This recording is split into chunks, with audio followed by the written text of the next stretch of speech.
Selamat pagi semuanya. Semoga tetap sehat dan terus semangat. Sebelum saya menyampaikan materi saya hari ini, saya akan berikan dulu sebuah kata motivasi.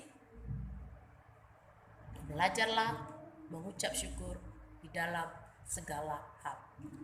Karena dengan mengucap syukur, kita bisa kuat, bisa kita tangguh menghadapi tantangan dan hambatan yang kita hadapi, terutama menghadapi COVID-19 saat ini.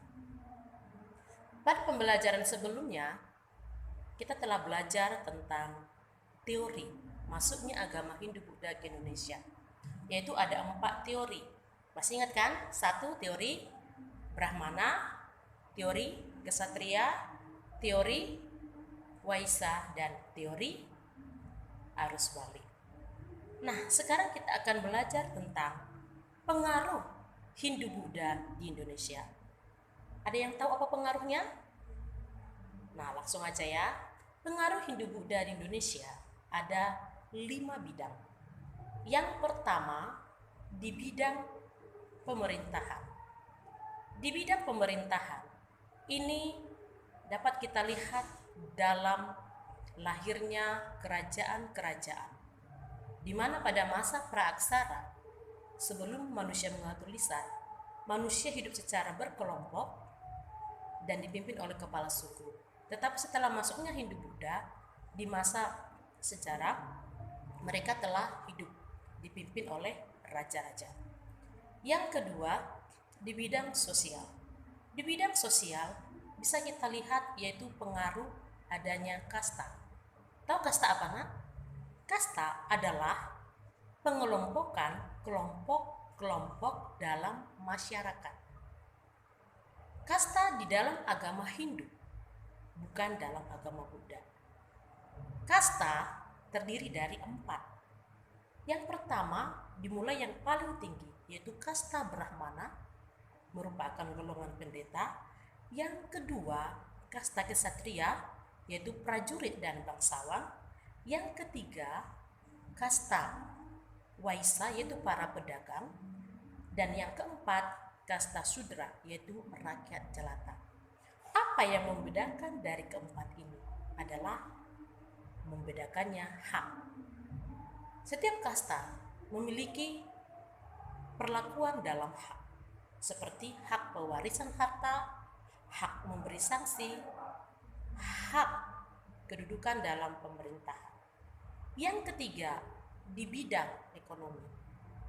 Indonesia sebagai penghubung perdagangan antara India dan Cina menjadikan daerah-daerah Indonesia daerah-daerah yang maju dan berkembang di dalam perdagangan.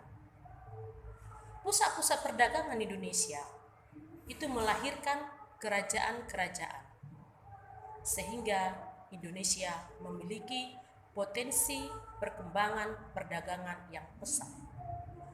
Kemudian yang keempat, di bidang agama. Di bidang agama, pada masa praaksara itu tidak ada agama. Yang ada adalah kepercayaan seperti animisme dan dinamisme. Tetapi setelah masuknya Hindu-Buddha, digantikan dengan agama Hindu-Buddha. Yang kelima, di bidang kebudayaan.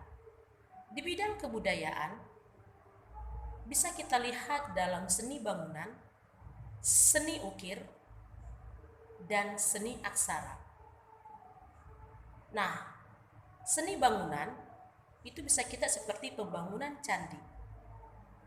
Kemudian seni ukir kita lihat dalam relief-relief yang ada di candi-candi. Kemudian yang seni aksara bisa kita lihat seperti pertunjukan kisah Ramayana dan Mahabharata yang dilakukan dengan pertunjukan wayang. Nah, sekarang pertanyaannya, apa kaitannya dengan keadaan sekarang? Padahal itu sudah terjadi beberapa abad yang lalu.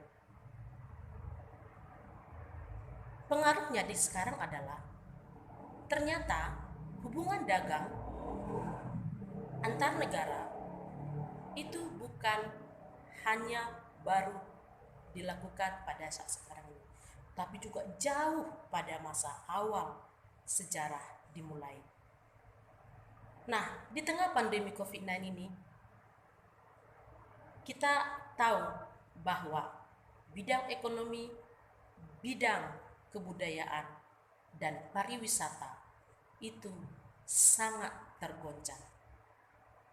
Maka ini adalah suatu tantangan yang harus kita hadapi, bagaimana caranya supaya bisa bertahan lagi.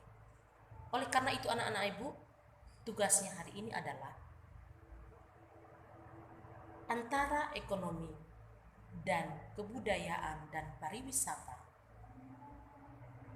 kamu kembangkan menjadi sebuah narasi. Yang pertama, apa pengaruh dari pandemi COVID-19 terhadap bidang ekonomi dan pariwisata? Yang kedua, menurutmu bagaimana cara mengatasi masalah yang dihadapi di bidang ekonomi dan pariwisata di tengah COVID-19 saat ini? Oke anak-anak ibu, demikianlah pembelajaran kita hari ini. Semoga bermanfaat. Sekian dan terima kasih. Sampai jumpa. I miss you.